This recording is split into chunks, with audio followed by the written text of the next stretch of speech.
আমার ঠিক পাশের বিল্ডিংয়েই একটা পিচ্চি থাকে। আমার রুমের জানালা খুললেই তার রুমটা দেখা যায়। একদিন সে তার জানালা খুলে ডাকাডাকি শুরু করলো।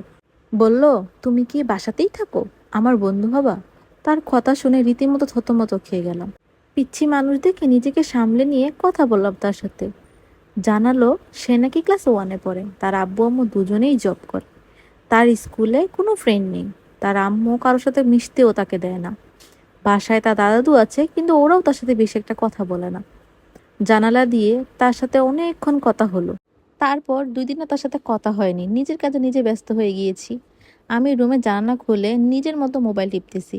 কেমন যেন ডাকাডাকি শব্দ শুনতে পেলাম। ডাকাডাকি শব্দ শোনার পর আমি জানালা দিকে তাকিয়ে দেখি অনেকগুলো কাগজ। কাগজে লেখা ছিল, এই তুমি কি আমার সাথে খেলবা? আমার বন্ধু হবা? আমার সাথে কথা বলবা? কাগজগুলো হাতে পেয়ে এগুলো পড়ে আমি জানালাকে ছেসে দাঁড়ালাম। দেখলাম সে ডাকছে, সে আমাকে বলছে,